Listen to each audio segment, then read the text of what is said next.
Good morning, everyone. I am Pranali, your host for today. I welcome each and everyone for today's Sadgun Meet. This is our 278th virtual webinar. Topic for today is New Code brings new era in contracts management, which shall be taken by Mr. G.S. Baveja.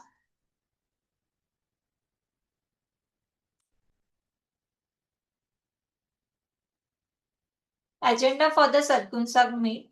Virtual inauguration by Dr. Sundar Kataria, invoking the blessing of deity, chanting of Gayatri Mantra, introduction of speaker, presentation by Mr. G.S. Baveja, question and answer session, closing session. Dr. Sundar Kataria, Chairman and Managing Director of ICS Group Companies. Sadgun Sangh conceived and led by Dr. Sundar Kataria, driven with the mission to elevate the quality, safety and environmental awareness levels of industry. Sadgun Sangh is a series of educative, informative events aiming to illuminate professionals on possible solutions to current issues of industry and economy. His designation and organization, Chairman and Managing Director of International Certification Services Private Limited, Academic Qualification, Mechanical Engineer AIM, Honorary Doctorate, Business Management, Experience, Nuclear RAP. He started his career in building India's first nuclear power plant at Rawatbhatta, Kota, Rajasthan. Oil and gas EIL. He contributed in developing India's first oil and gas field at Bombay High since its inception. DNV. He was the head of industry and offshore development with DNV for 2 decades.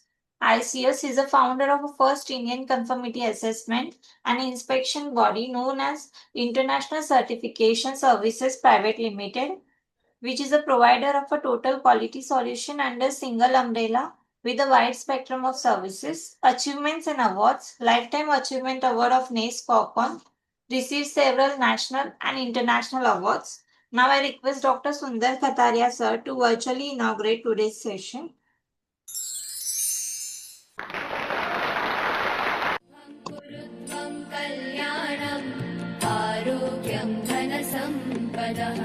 शुभं कुरुत्वं कल्याणम् आरोग्यं धनसम्पदः शत्रुबुद्धिविनाशाय दीपज्योतिर्नमोऽस्तुते दीपज्योतिर्नमोऽस्तुते शुभं कुरुत्वं कल्याणम् आरोग्यं धनसम्पदः शुभं कुरुत्वं कल्याणम् आरोग्यं धनसम्पदः.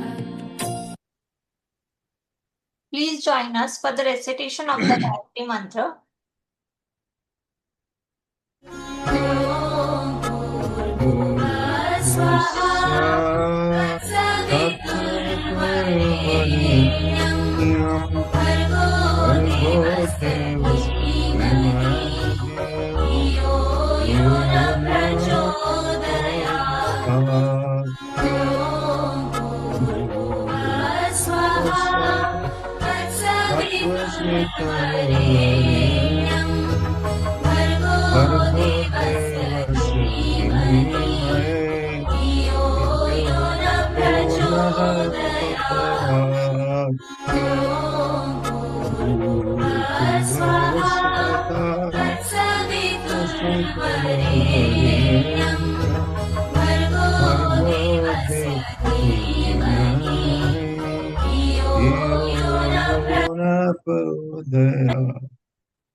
Introduction of the keynote speaker.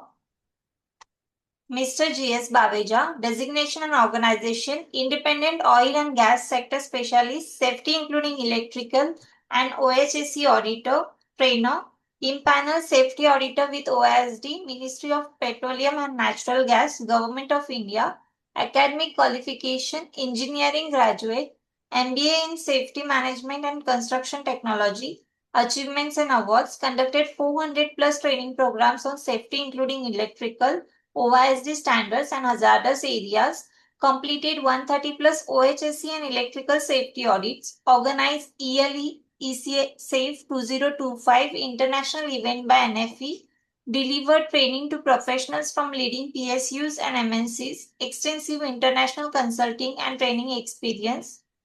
Experience 56 plus years of total experience, 26 years in BPCL, senior management roles in refinery operations, safety, utilities, and emergency response, 12 years in BHEL, erection and commissioning of thermal power plants, 16 plus years in independent consultant OHSC audits, electrical safety, qualified tutor, Asian School of Teachers, Bangkok, worked with organizations like National Safety Council of India, IRC, LASS, Bureau Veritas, DNV, SGS, international experience across Middle East, Asia, and Europe, visiting faculty at reputed institutes, TISS, KJ Somaiya, Bharati Vidyapeeth, TBIA, SIES Engineering Institute.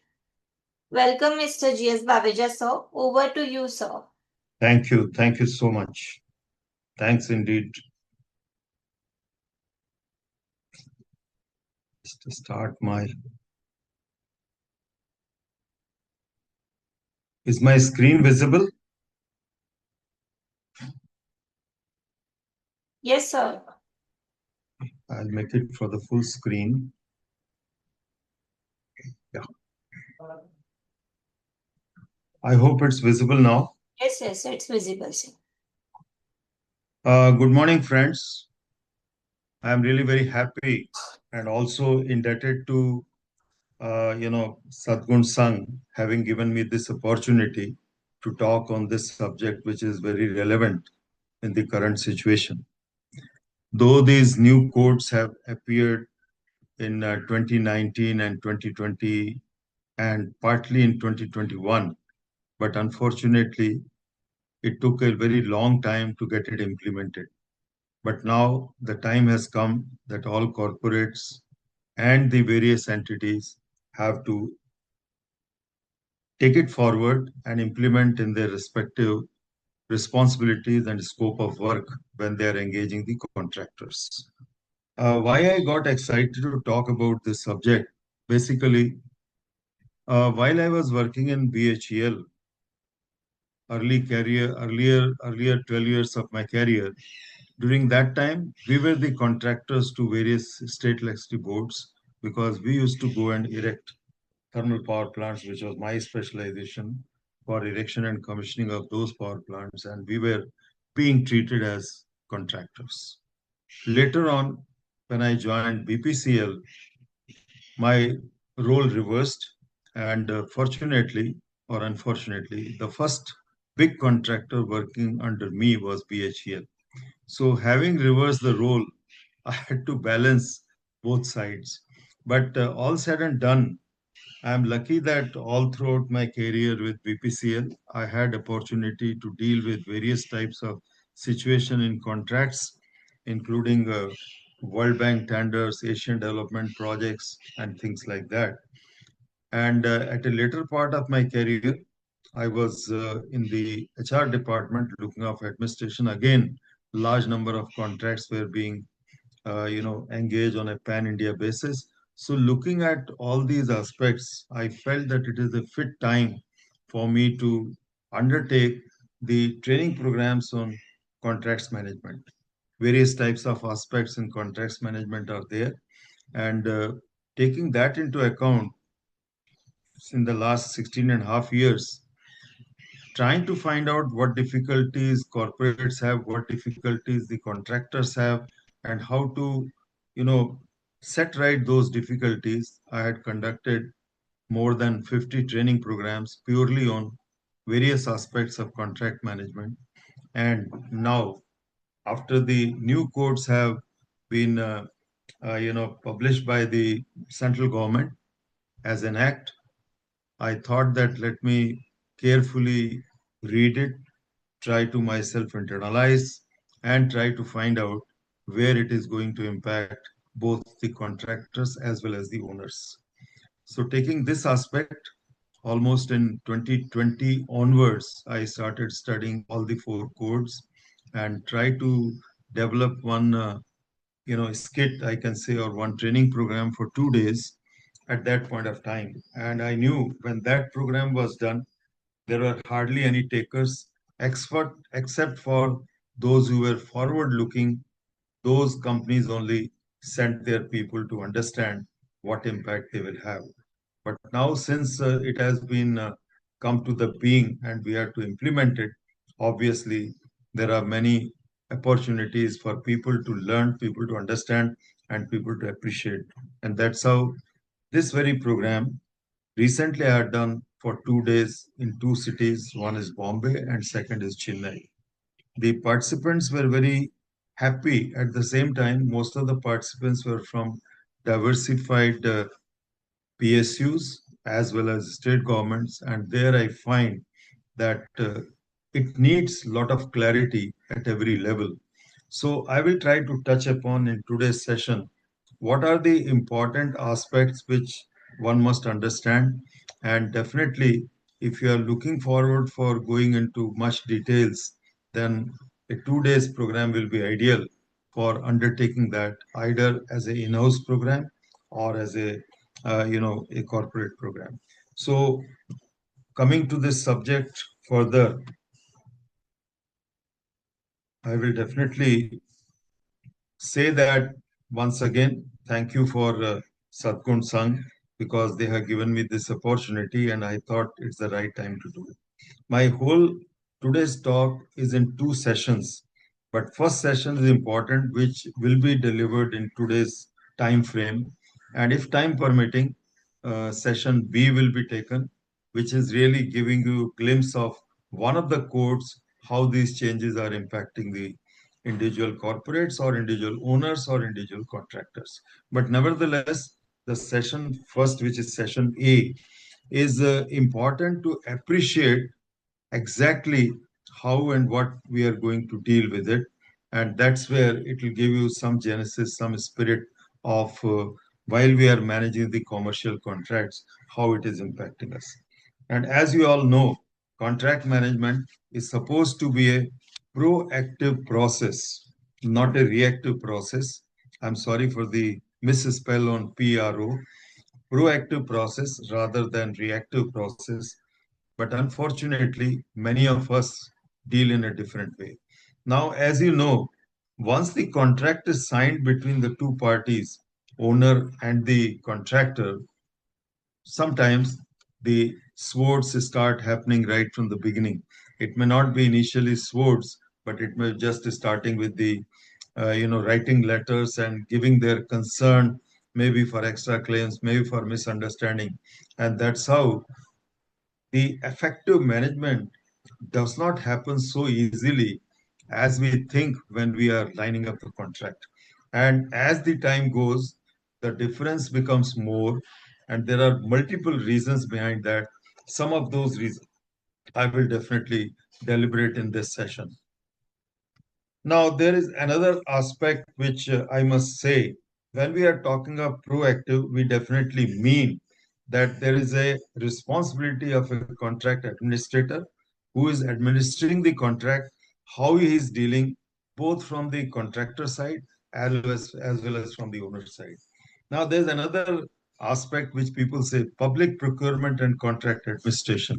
Now, what is this public procurement?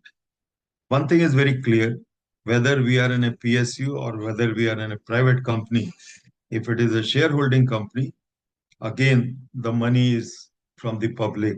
And whatever contracts for procurement or any execution of work is being done, it does involve the public procurement and contract because public money is involved.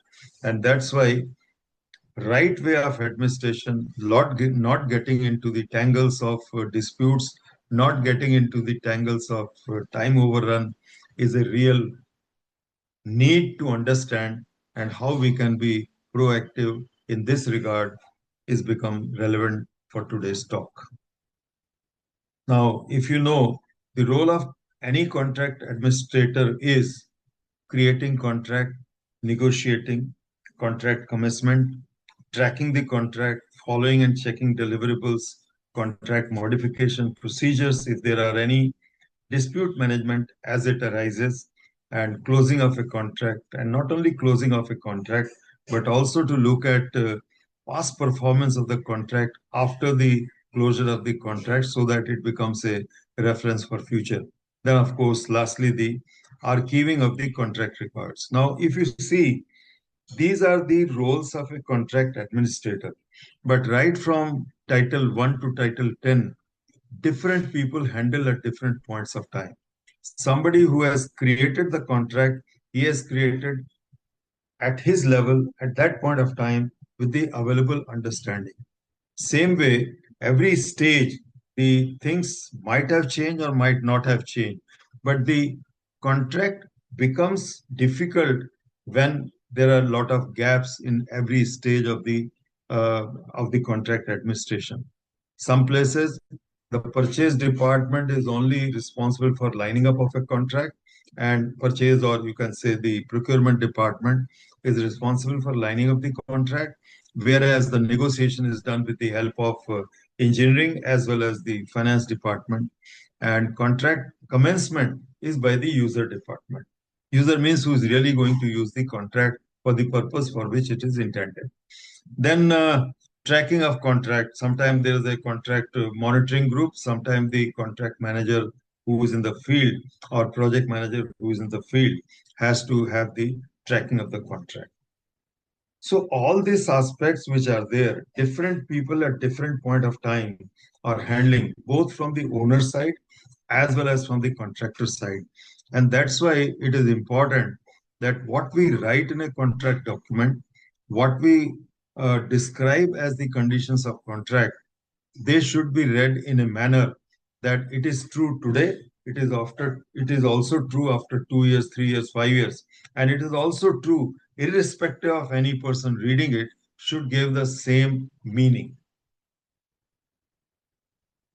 Now, if I talk of creation of contract,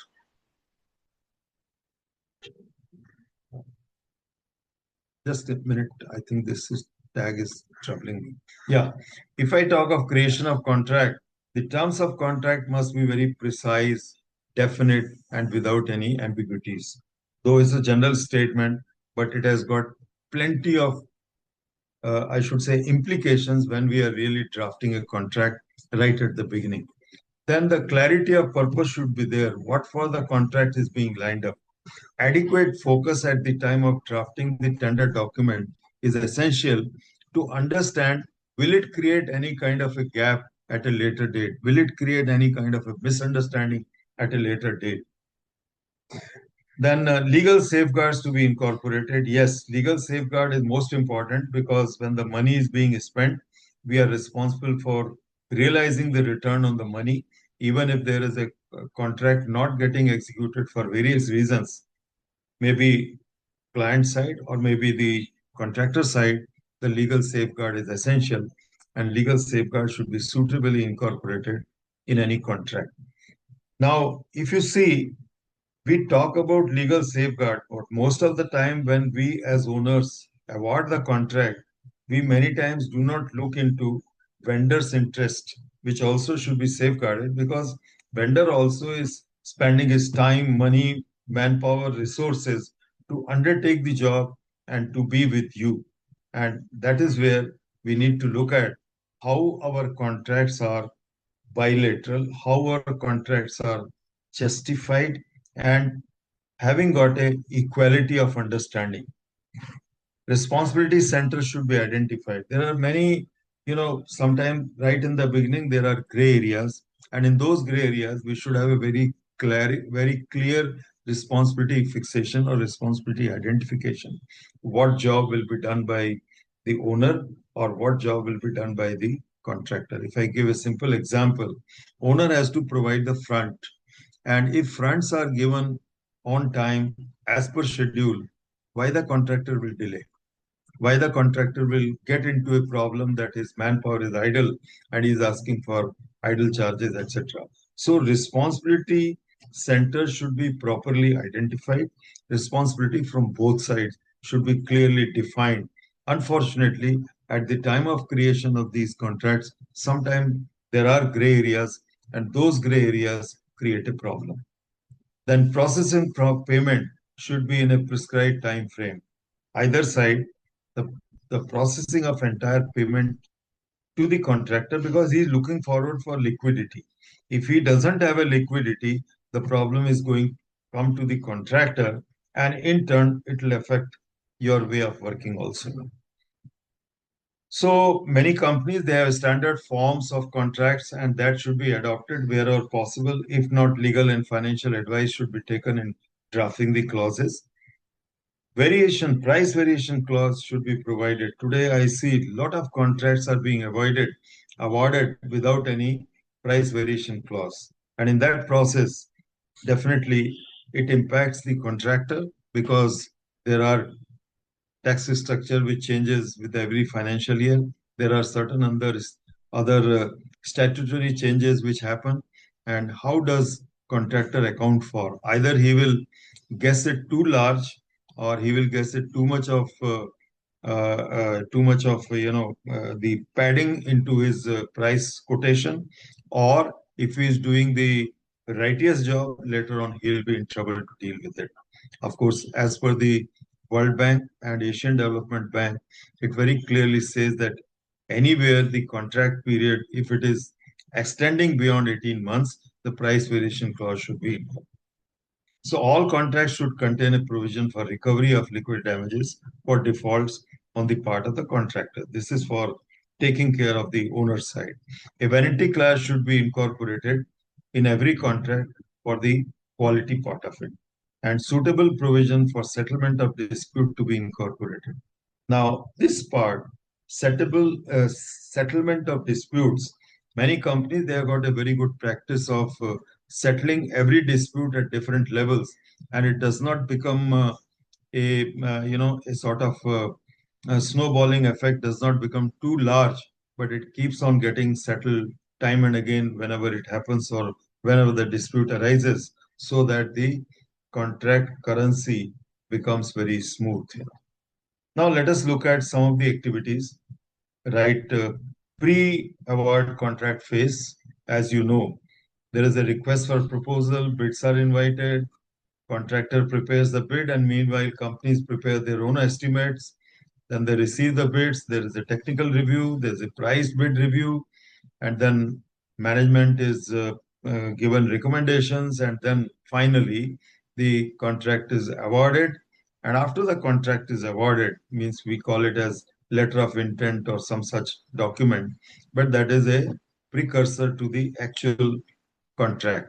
And after the LOI is issued, then you prepare a detailed contract of all what has transpired right from the time of request for proposal, or RFQ we call it sometime, to culmination to a award of a contract. And then this contract document is signed by the contractor first, and then it is signed by the owner. This is a basic fundamental which we all know. And in post contract, we do have monitoring and control of the performance of the contractor. If there are any changes due to technical reasons or other reasons, try to look at that. If there are disputes, keep on sorting out on a regular basis. And of course, financial management means the billing part, the payment part, the raising of invoices in the right format, prescribed format, duly certified, etc., etc. And at the end, there should be a final issue of contract closeout. And after the contract closeout, all these documents will go to the archiving. This is a general, principle which happens. Now, let us look at new codes. Once they have been introduced, they are bringing totally a different shift from the way we used to manage our contracts earlier, because there are many impacts onto the contract management, both from labor perspective, from wage perspective, from various types of introductions which are there. And each one of them have got an impact onto the contract management. Now, the point what I'm trying to highlight here is that there will be new contracts. For new contracts, probably you will take into account these codes and implication of these codes, and suitably you will modify your general conditions of contract or special conditions of contract. But what happens to the contracts which are already in currency?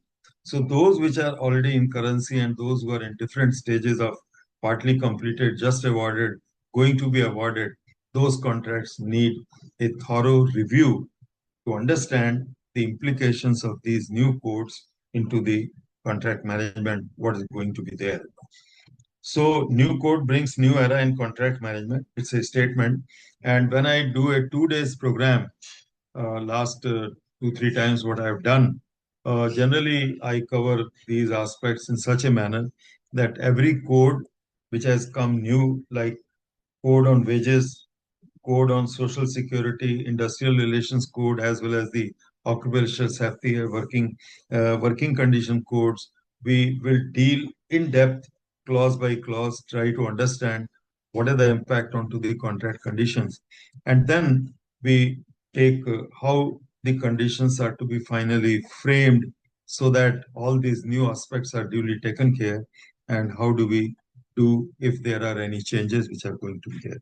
Now, since there is a need for having a change in every contract, which is either in its currency or it has been just executed or it is being awarded, there is a need for people to understand how to manage the change in a contract. And managing change in a contract is a challenge by itself. So people have to first appreciate, yes, changes are genuine and changes are to be duly recognized and changes are to be taken care of. There's another aspect which is very relevant and important, which also I take as a session about 2 hours, managing relationship with the contractors or in the contracts. Now, relationship is very important. If I am a contractor, I have to deal in a different manner.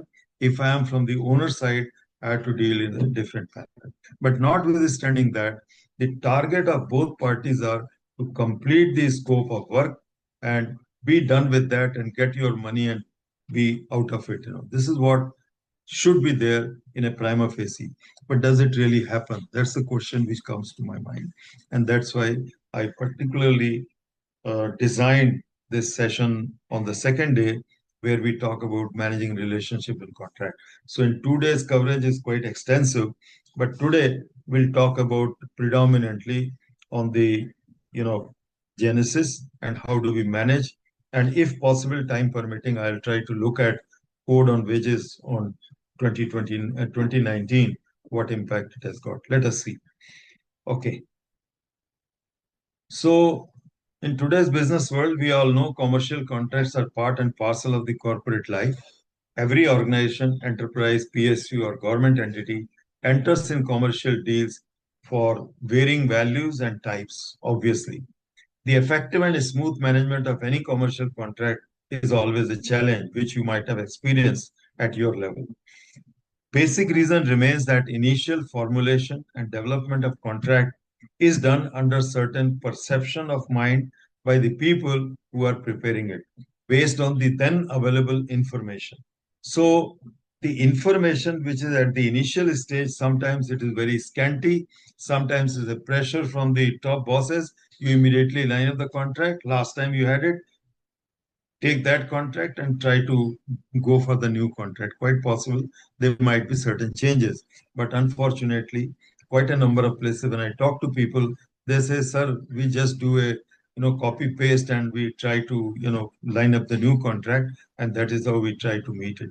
But during this interim period, had there been certain changes, either due to either due to legal aspects or due to other aspects, if we are not taking into account, this is going to create a sort of unpleasantness after the contract is awarded, and thereafter it creates a problem for not being able to settle various issues from both sides. So during various stages from concept to tendering, negotiation, and final signing of contract, there are certain changes which do occur. These changes are also to be properly incorporated, and they should be informed to all stakeholders. All stakeholders means those who are going to finally operationalize the contract. They must also know where we started from, that is RFQ, and right now we are awarding what changes have happened during this course of time. So Government of India is continuously working towards creation of a conducive atmosphere for industries for its ease of working in India. This is just, you must have heard number of times government is talking about ease of working in India and have a good, I should say, uh, good changes what is required to be done so that more and more foreign investments can come.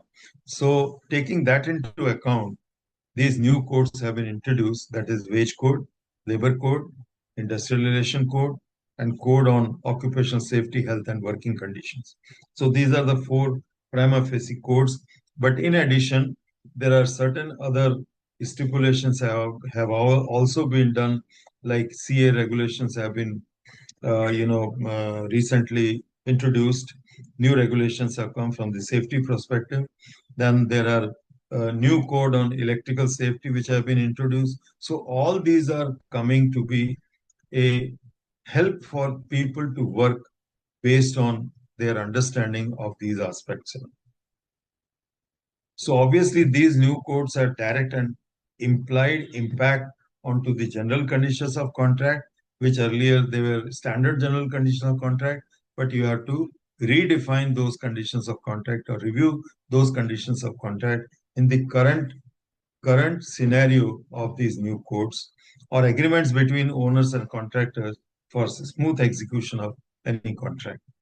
Now, these changes shall bring about new era in contract and its management professionally. Definitely, everybody is looking forward for the new code should give us a way out, should make the work easier. Yes, it is going to make the work easier, but at the same time, we have to be mentally geared up. We have to be properly prepared in terms of understanding of these changes and in terms of what current tender conditions can be changed or suitably incorporate the issues which are now arising or emerging due to the new codes, which will help in smoothing the execution of contract. So by learning to understand salient features of specific stipulations and conditions of code may have bearing onto formulation as well as execution of the contract. You will agree with me on this. So understanding its intricacies, inside knowledge about these codes, along with its likely impact onto general conditions of contract and sometimes special conditions of contract will also help a lot. Then there are other associated aspects to develop clarity on such aspects, thus leading to smooth and successful execution of contracts. So all said and done, what really we need to look at to appreciate likely impact and obligations from the point of view of both contractors as well as owners. If this last sentence is well appreciated by both sides, probably the I should say the smooth currency of the contracts in future will be possible. So we have to understand the actual impact or obligations which are coming out or which are arising from these four new codes. There's another aspect. During course of any contract execution, a series of changes take place in circumstances itself may change, leads to undue misunderstandings, distrust among dealing parties, and worst scenario, parties end up in litigations and arbitrations. So this eats into precious efforts and resources of the organization. And that is where I strongly believe that we must spend good time while we are formulating the contract, while we are defining the various scope of work, so that there is no ambiguity at that stage of time. The more it is explicit, the better it is. But sometimes we just make some general statements, and those general statements can also create a problem. I'll tell one or two examples as we go along. Then we should dwell on two very relevant topics, the change management in the contract, as I mentioned, and the relationship in the contract. If these two are also simultaneously understood by the people who are into the contract management, either from contractor side or from owner side at different levels, that will be helpful for people to appreciate both sides and they can come out with a right kind of a solution instead of getting into the, I should say, bickering or bad blood or whatever word you call it. That means not really having a hunky-dory status, but always having a troubled situation. If I take these four codes, obviously these codes are mainly to reform the labor reform bill. They are coming out of this. So wage code, industrial relation code, social security code, and industrial safety and welfare or workplace safety and welfare code. Now, the status, you all know that these codes were introduced by June 2020, before June 2020, whereas wage code was, wage bill or code on wage bill was introduced in 2019. And Rajya Sabha also cleared it. And the purpose was that these three labor codes as well as the wage code will be subsuming 25 central labor laws, affecting a major reform that has been tabled for the last 17 years. Now, subsuming has got a different meaning. Subsuming does not mean that it is going to vitiate or it is going to downgrade any of the existing regulations which are there. They will remain to be there, but they will be covered in these four codes for the ease of working for these. I will give you further more details about it. So 29 Central Labor Acts, now 4 comprehensive labor codes have been made. That means 29 Central Labor Acts have been redefined just in 4 comprehensive labor codes. And the key motive here is to perpetuate compliance ease for attracting heavy foreign investment. Now, this word particularly, if you see, perpetuate compliance ease. Perpetuate compliance ease really means that earlier days, the every labor act or every central labor act or every local rules were so tedious that you had to fill in lot many forms and you had to give a lot of returns. But now with these changes, the number of returns and forms to be submitted back to various statutory authorities has also drastically come down. 40 plus labor laws before the recent reforms. Code of wage was passed in 2019. Under mentioned 3 codes were passed in 2020, which I just mentioned earlier. Now, these 3 codes, social security, industrial relations, occupational safety, will now offer industries flexibility in doing business. That is one thing which is important. It will help the industries to have a phenomenon of hire and fire. It will make industrial strikes little difficult while promoting fixed term employment, reducing influence of trade unions, and expanding social security net for informal sector workers by modernizing the regulations around the safety and working conditions of employees. This is what these 3 codes are indicating to be. And obviously, you might be wondering when I'm using these words, it's a statement of fact which I have picked up from there. And each of them has to be understood with respect to each of the code. And accordingly, we have to tailor our general conditions of contract as well as special conditions of contract so that anybody who is into compliance management should also be able to make it easy for whatever statutory returns they have to submit or whatever compliance they have to do, both in the field as well as at the headquarter or at the office level. Now, this is being viewed as a landmark move, balancing the interests of the employer and the workers alike, while restricting the powers of the labor unions.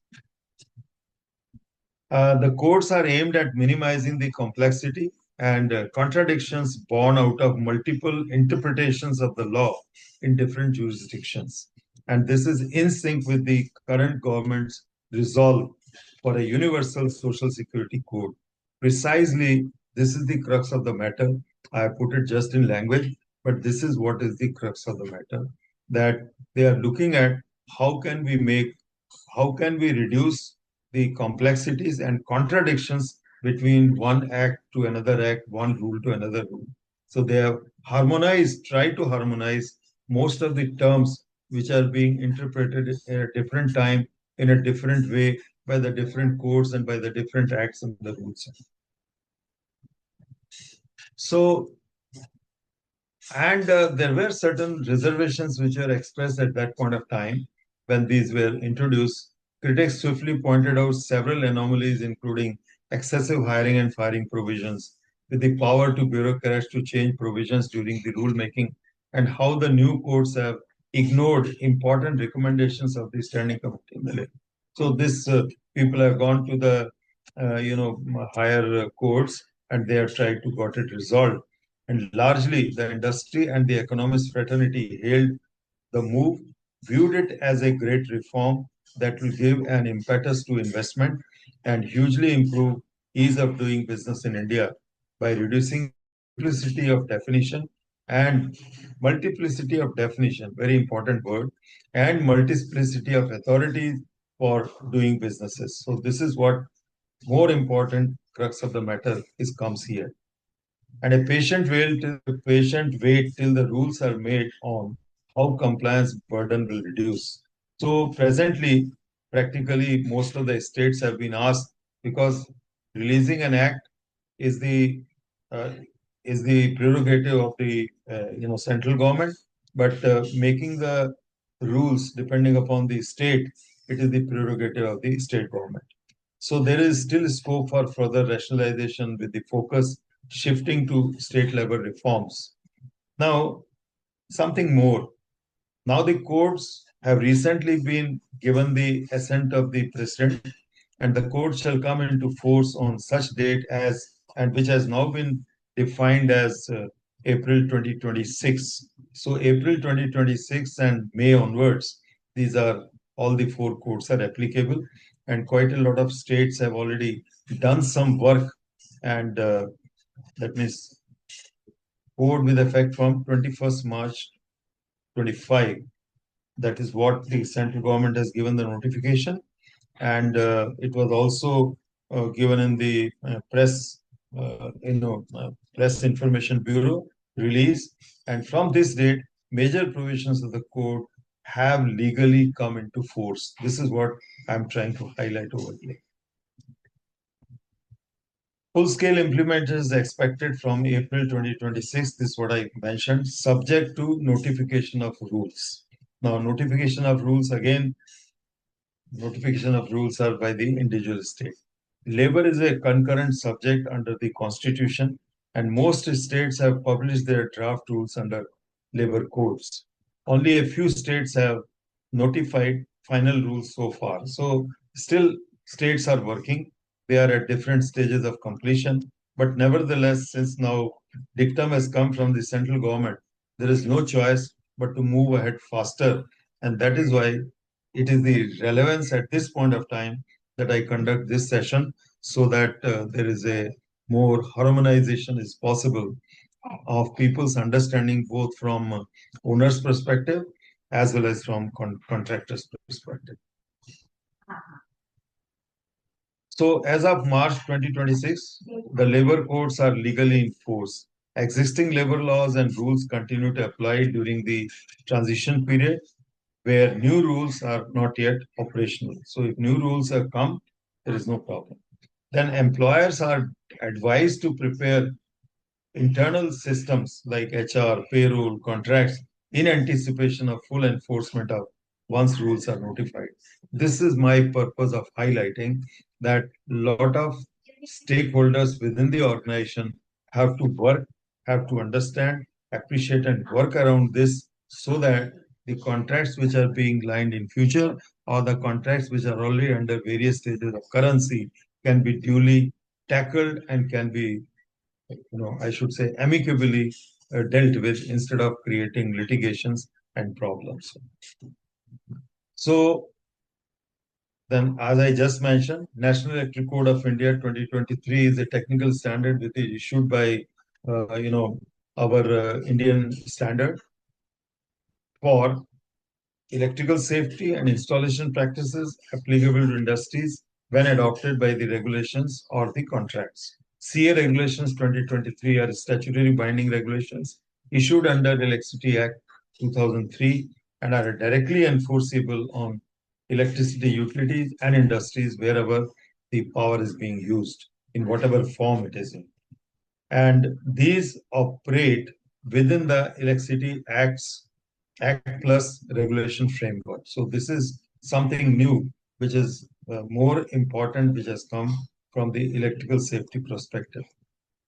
While on this subject, I will also mention, I will also like to mention that about 4 years back, there was another, I think during pandemic time or around that time, there was another, Supreme Court order had come, which also comes as a statute that any kind of manual scavenging shall be forbidden or stopped henceforth.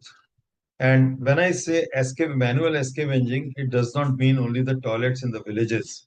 It has got multiple meanings, and people have to understand and appreciate. Like, for example, uh, all these stormwater drains in the industries, plants, offices, multiplexes, they also need to be cleaned. And for that cleaning, the mechanized system should be used, not the manual scavenging, because there had been fatalities which have happened due to people being asked to enter inside those closed spaces, and they have inhaled methane and so many other hazardous gases, and they have died. So that particular rule, if you say, and if you have to operationalize in your system, it will call for change in the particular contract where you are talking of the drains, storm waters, etc., to be clean. It should be clearly written that it should be done by mechanized system. So likewise, many such regulations and rules come about. Sometimes we miss it, sometimes we do not miss it, but whatever is occurring to me, I'm just going to share with you. And these four have got a direct impact with respect to the any of the industry which is there. Covering this four codes for the establishment is now going to cover 50 crores of workers from organized, unorganized, and self-employed sectors in India. So this is the main theme based on which the workers will be getting benefited. And earlier, there were hardly about 20 crore workers who are registered or semi-registered or using ESIC or working in a corporate or private companies put together. But if we are talking of totally unorganized sector to be brought into these four codes, also we are talking of the self-employed sector which is there to be brought into these codes, the coverage will be as close to as 50 crores of workers will be coming into this bracket. So these four codes definitely have got that kind of impact. Now, labor reform, when implemented, would help to make Indian economy more productive and competitive. Now, the 14 central rules, which had 1458 sections requiring 937 compliances, have been consolidated to four codes, and this becomes only 480 sections. So this is where the sum and substance is, that how do we say that it has eased out? So this is how we can look at how it has eased out. So instead of understanding 1458 sections and trying to review each one of them, now by going through these 480 sections, we'll be able to give you the complete reference of the importance of reforms which have been done. An industry would need to file just one return for all the four codes. The ultimate goal of the government is to see that India be in the top 10 nations in ease of doing business index as per the World Bank, with completion of long pending labor reforms. There might be some kind of a, I should say, opposition here and there. But now, in the last 4 or 5 years, practically everywhere people are understood, including the trade unions, that this is a point of no return, and we have to go by this new mode of working. The ultimate goal of government is to see that we are at the top 10 nations. Yes, these reforms shall start a chain reaction in the economy. Why? We will have to understand more, because once we understand the wage code, we understand the other labor codes. There are a lot of revenue generation which will be there for the state governments, rising from 20 crores to 50 crores of organized workforce, which is presently unorganized. At the same time, the so-called, the ESIC, which will be there for the labor welfare, that will also be improving a lot. So these reforms shall start a chain reaction economy. That is where it is. And with ease of compliance would come increased formality, which will lead to proliferation of larger enterprises and more organized jobs, which in turn will ensure that more firms and workers pay taxes, increasing government revenue. So there are multiple facets of these changes which have come, and these multiple facets one has to appreciate and one has to understand. There are certain common features of all these four codes, which I have tried to list it out here. And in order to bring in consistency, the courts have provided for definition of the term wages, because earlier different courts were using this word. Somewhere it was wage, somewhere it was remuneration, somewhere it was some other word which are pay or a pay packet.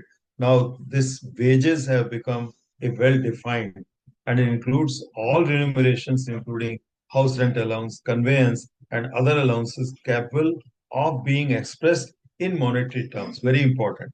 Any allowance which is capable of being expressed in monetary terms will be called as wage. So in order to bring in consistency, the courts have provided for a uniform definition of the term wage, and it includes all remunerations of being expressed in monetary terms. All remunerations of being expressed in monetary terms. Then there is another new insight which has come in all the four codes as a common denominator, is the inspection cum facilitator. So the code are moving, all these codes are now moving from the inspector Raj to inspector cum facilitator. So any, let us say, labor inspector, the labor inspector will no more be called as inspector, but he will be called as inspector cum facilitator. And when it being termed as a facilitator means if we are in trouble at any point of time, he is supposed to mediate and sort out the issues. It could be related to lack of understanding of the code, or it could be related to lack of understanding of its implementation, or it could be any kind of difficulties. They are supposed to help us as a facilitator.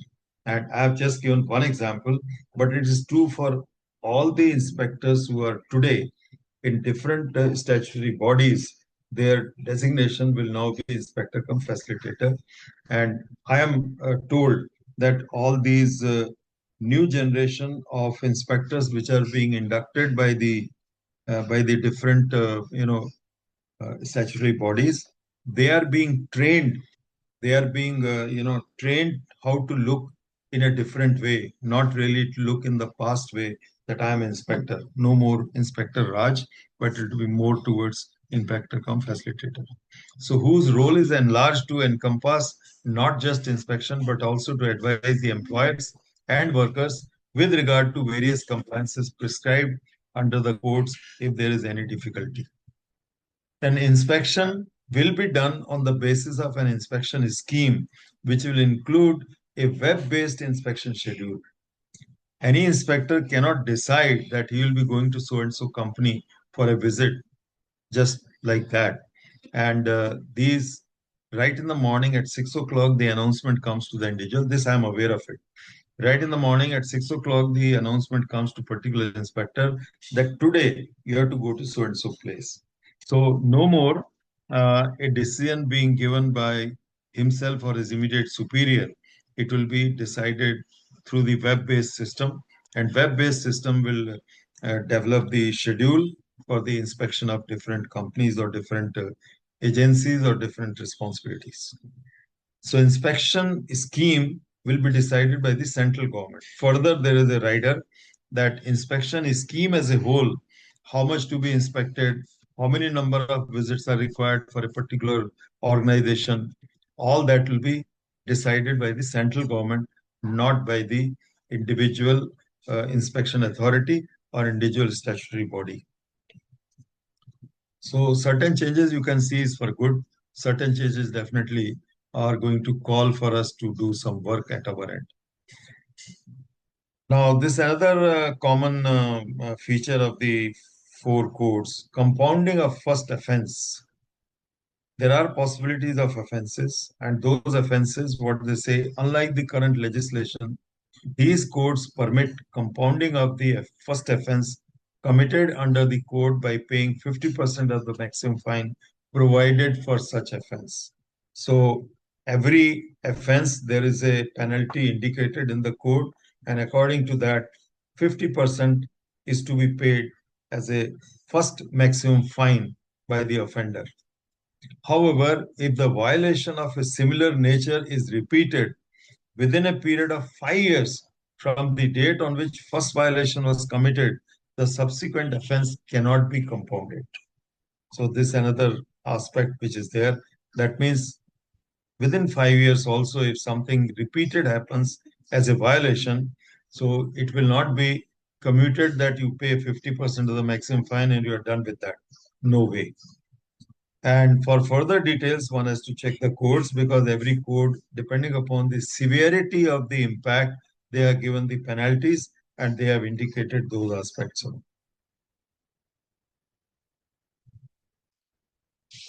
this already, I think this slide got repeated. I'm sorry for that. Now, there are stated benefits. Benefits to employees and workers are, I have picked up from the net.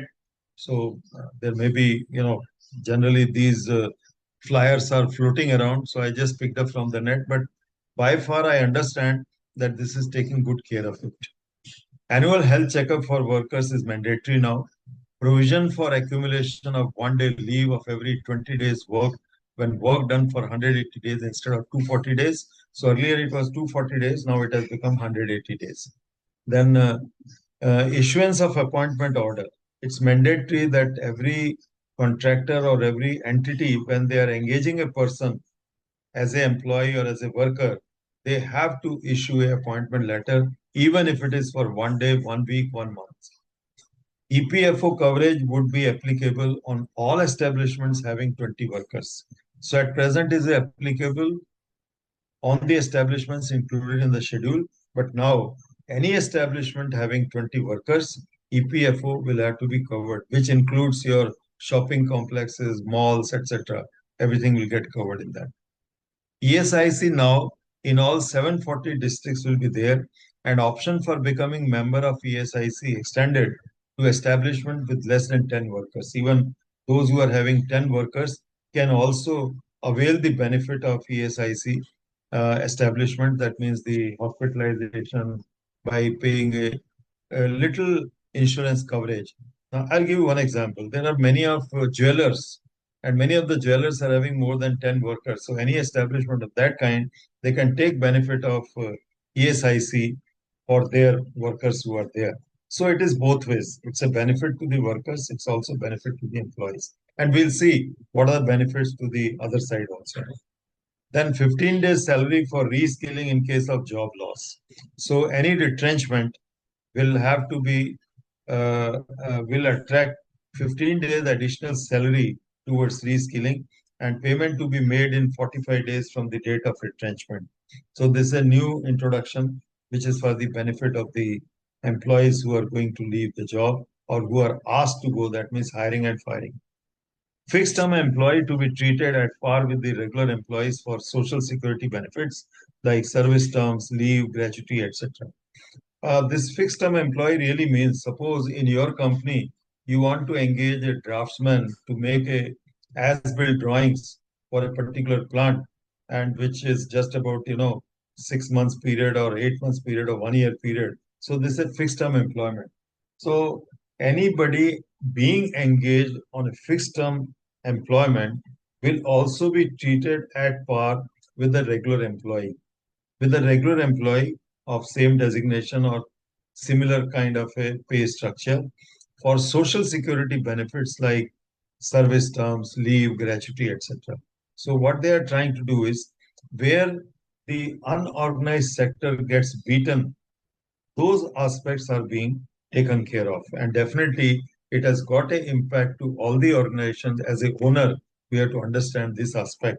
Many times we have certain sundry jobs which are one of the kind, and we engage the fixed term employees. So we must appreciate that this kind of new introduction is going to come to us.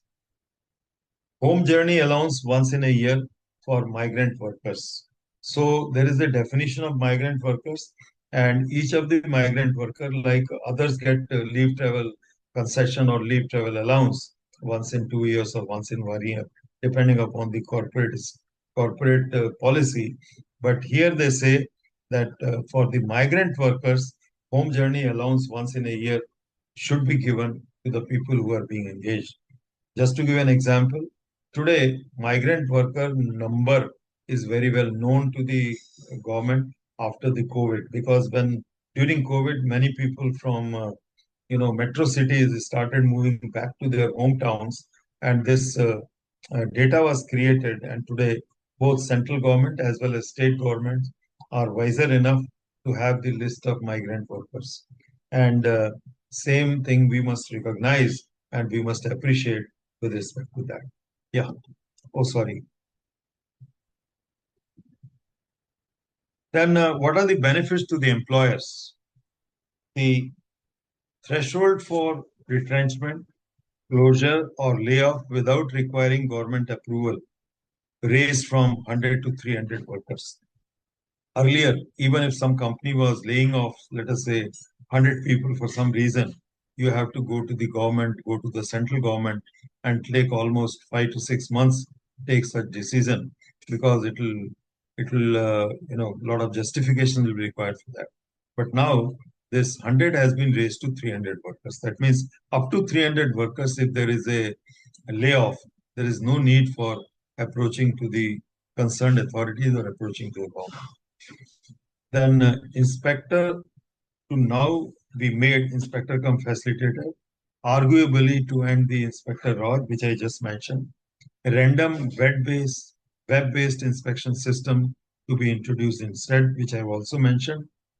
Licenses, registrations to be issued online and in a stipulated time period. So this again for the employers, that whatever the licenses you are looking forward, fill up the forms in the online and you do not be in the queue, and that will be within a stipulated time. Either you will get a response of rejection with a reason, or you will get a response of having agreed or having issued the license or registration for that purpose. So this is really easing out, and it's quite helpful for the employers as such. Compounding, settlement in case of previous offenses instead of prosecution. So, sorry, there was a call on the other side. Okay, then compounding settlement in case of various offenses. Earlier, it was directly leading to prosecution, but now there's a possibility is a penalty, and after they set up penalties, then it will come to the stage of prosecution. So, little bit of comfort from the likely amiss or inadvertent, I should say negligence, or I should say inadvertent mistake of not having complied to some particular aspect. Then bargaining rights of workers reduced by providing for 60 days prior notice before going on strike. So this is very helpful and really a good way to look at making ease of business for India to work upon.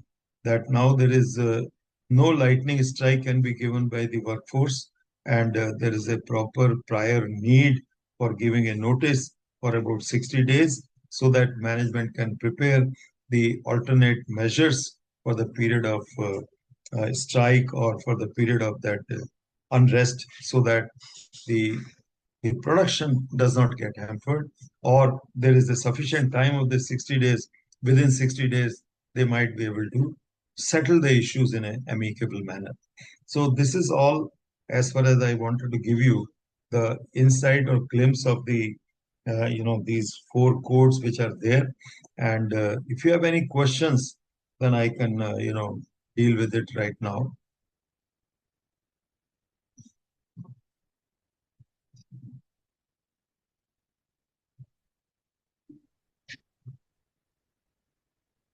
Yes, please.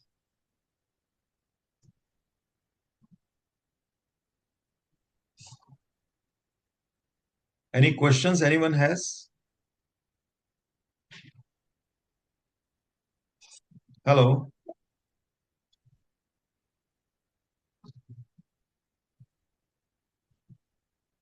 Hello. Request all delegates to unmute yourselves and ask questions if you have. You may also type your questions in the chat box. Have I come out from the sharing, ma'am? Yes, sir. Okay.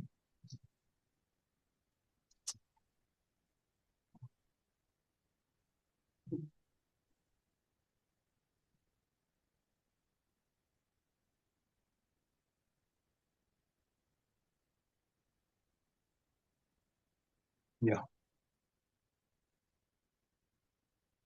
Yes, please.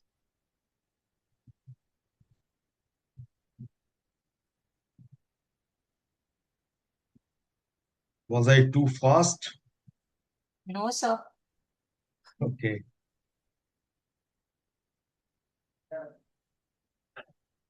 My time is up to 12:30, isn't it? Yes, sir.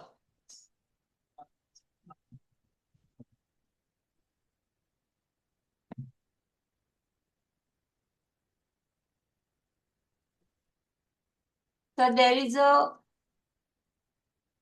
message from someone in the chat box. As per the new codes, should salary be paid on a time? What is that? As per the new codes, should salary be paid on time?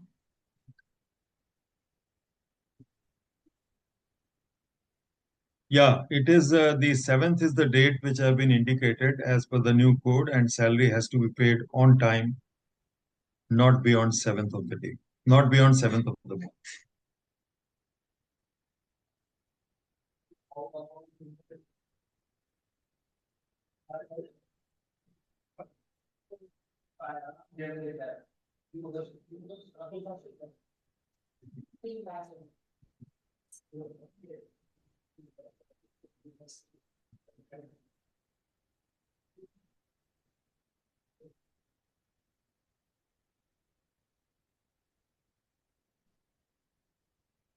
Uh, we have 10 more minutes. Yes. Okay, I'll do one thing. I will quickly show a couple of slides so that they get a hang of how the changes are there. So I'm just once again do the these which may be more helpful to appreciate and understand. Are you able to see this slide, Yes. ma'am? Okay. Yes. Yeah. So just I will try to give you a bit of comparison, a couple of slides which will indicate to you, just taking the one of the wage codes. Now, what is applicability? Current provision and the new code. New code says applicable to all employees, including organized and unorganized sector. Fixation of floor wage. So central government will set a floor wage, which is earlier equal to the minimum wages. So fixation of floor wage will be decided by the central government, and based on that, the states and regions have to decide the wages in their area, and nobody can pay less than the floor wage which is announced by the central government. The state government may decide to give a little more, but the fixation will be done by the central government. Then time limit for claim of wages. The claim should be made within 3 years. Earlier it was 6 months, but now it has been made for 3 years. So anybody can come up to 3 years. Then coming to the payment of the bonus act, every eligible employee is entitled to receive a statutory bonus ranging from 8.33 to 20% of the wages. And similar rates have been reflected in the code. The applicability of payment of bonus act was, however, limited to employees drawing wages not exceeding 21,000 per month, But under the code, the wage threshold is to be fixed by the appropriate government in relation to establishments over which they have a jurisdiction. So again, if it's a central government, they will decide. If it is a state government, they will decide. So this 21,000 per month will be getting decided by the respective governments, and accordingly it will be implemented. Then applicability to employees. All employees are protected without any wage limit, including supervisors and managers. So here, something very important. Earlier, we used to have a 24,000 for filing claim under Wage Act, but now they say there is no such limit. All employees are protected without any wage limit, including supervisors and managers. That means managers, engineers, everybody who is titled as employee can raise his issue under this code and can call for it. Then accounting year. In the past, there had been different accounting years. Probably MNCs were following, the first of Jan to end of December to align with their parent companies. But now they have said only year commencing with 1st April to ending 31st March will be recognized as far as India is concerned. So there is no change of above accounting year is permitted. There are certain shop and establishments, they used to consider Diwali as their, new accounting year. But all that has been brought into one single system of accounting year, that is 1st April to 31st March. Then applicability to employees. All employees are protected without any wage limit, which I talked about it. And disqualification for bonus for misconduct as enumerated earlier, same thing happens. Additional disqualification on conviction of sexual harassment. Earlier, the disqualification was or misconduct was indicated as fraud, riotous, disorderly behavior, theft, misappropriation under Bonus Act, etc. But now they have added one more disqualification, being convicted on sexual harassment cases. Mode of payment to be credited in bank account of the employee only. No cash payment at all, whether it is a bonus payment or whether it is a wage payment. Bonus when dispute for higher bonus is referred. Now, many times the workforce as well as the employer may have a dispute with respect to more than 8.33, it should be given 15 or something like that. So what it says that earlier, once it was sub judice, the employer did not used to give any payment. But now it is very clear that 8.33 you have to pay and let it go to subjudication. And when the matter settles, that time the differential can be paid. But 8.33 cannot be avoided to be payment even if there is a dispute. Then gender discrimination in fixation of wages is prohibited. Prohibits gender discrimination in matters related to wages or recruitment of employees for the same work or work of similar nature. Work of similar nature is defined as work for which the skill, the effort, the experience, the responsibility required are same. So especially when we talk of jobs related to IT industry, there are certain disparities. Now those disparities will be getting sorted out in this matter. I'm talking of not only IT industry, but those who are working in the 24/7 working in the call centers, etc. Because they will also now get into this bracket. Gender discrimination recruitment, that also has to be stopped. Recruitment, transfers and promotions, it has to be taken as equal. Then territorial jurisdiction for inspector it's not provided. And it will be, earlier it was appointed area wise, but no more area wise. It will be decided by the central government, and that's how they will be given. Then registers and returns, only 2 registers are required to be maintained and 1 return to be filed.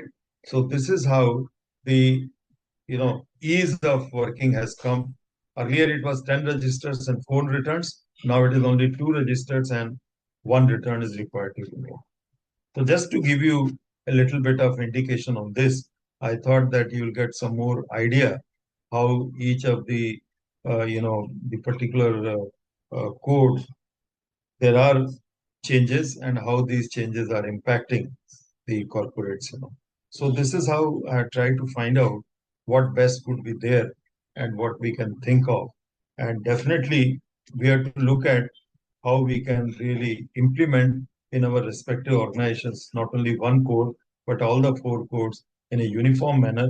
And throughout the country, all owners as well as contractors understand this in the same spirit. Most important is people's understanding and interpretation should be in a common way to be understood by that.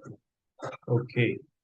So what I will say for any progressive business or contract relationship, it's always shared, it's deeply integrated, it's mutually dependent, it's inclusive, and has to be co-created.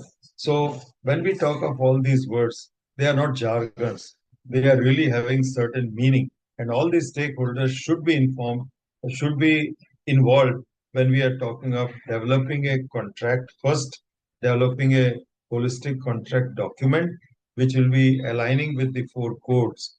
And that's what I would like to say here. And of course, this is a very standard statement. वक्त और अध्यापक दो में हमें सिखाते हैं, पर दोनों में फर्क सिर्फ इतना है, अध्यापक सिखाकर परीक्षा लेते हैं और वक्त परीक्षा लेकर सिखाता है.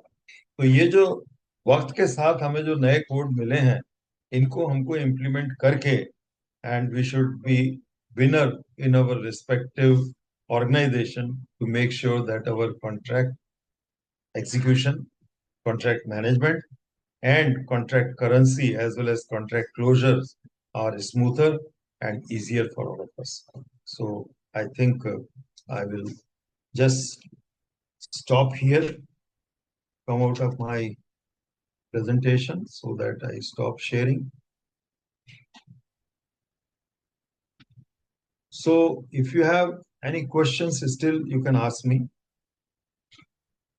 I try to give you a little more insight. Yeah. No charging you are. There is one question I see here.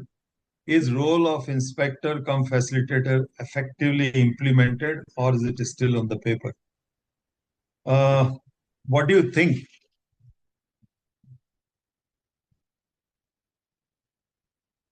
Yeah, what do you think,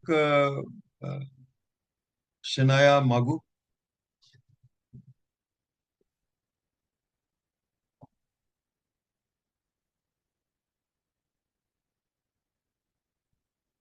I can only say that already the classes are being taken by these current inspectors and facilitators, how to change their thought process. And thought process changing takes a bit of time. Presently, they may be still in an old mode, but nevertheless, the new inductees who are there, and large number of new inductees are being taken in the various statutory bodies. And these statutory bodies are going to play a good role and positive role. This is what I expect. But yes, transition takes time. And this transition is the time when people have to mentally change. This is what I can say about the role of inspector cum facilitator. Yeah. This is my view. And I wish to be incorrect. I wish that it should happen effectively and immediately. Yeah.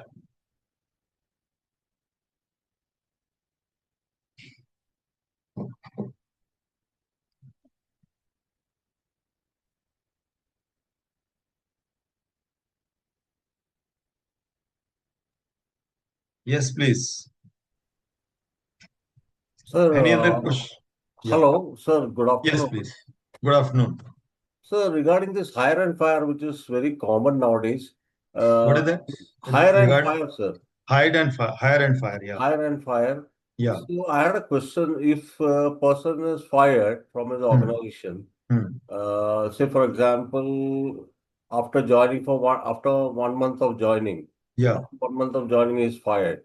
So Yeah. as per your slides, he has to be given a 15-day for reskilling. 15 For days. reskilling. Yes, 15 days salary for reskilling. So you can join and claim it for 50. Definitely, definitely. Okay. Because hire and fire is common nowadays. That's why. Yeah, hire and fire is common. And again, to protect the interest of these people, this kind of regulations have come. Right, sir. Thank you. Welcome.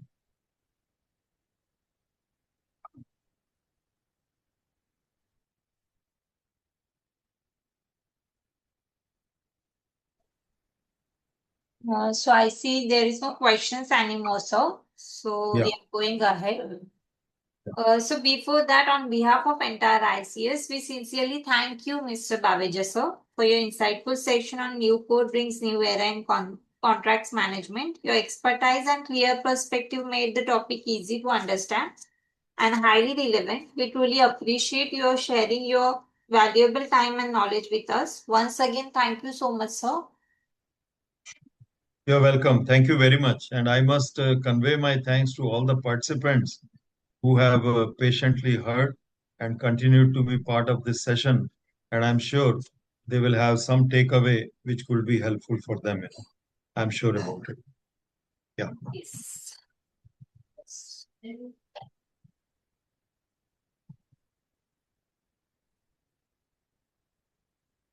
So we are going ahead. Yeah. So thank you very much. Thanks, Yes. everybody. Yes. God bless you all. Take care. Thank you. I am logging off now. So wait for 5 minutes.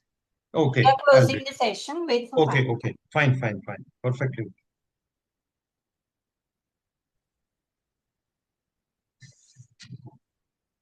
So my screen is visible. Yeah. Visible. Okay. So ICS is pleased to provide you all its research and development, integrated management system, QMS, EMS, and OHSMS, excellence in education management, ISO made easy in Gujarati, Marathi, Telugu, Hindi, and our recent publications, Urja, Thermal Oil and Gas Nuclear, and Jung Se Jung Tak, Fight with Rust, Corrosion Causes and its Mitigation. For reading any of the above books, please contact Ms. Sushma Kindalkar. Feedback form, please register on www.sadgunsam.org and go in your login and give feedback. I would also like to thank all our participants for their valuable time and active participation. We hope you found this session informative and useful. Have a nice day.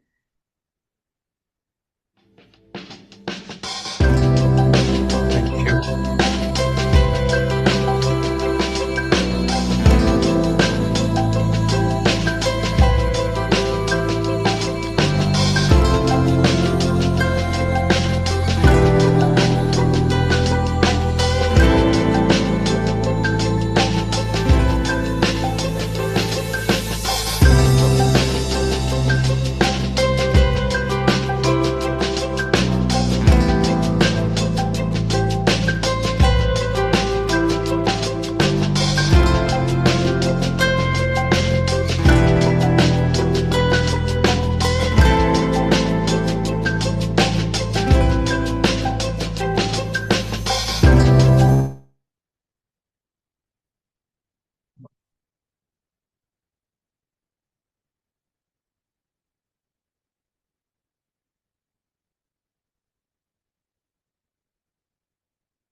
You can answer.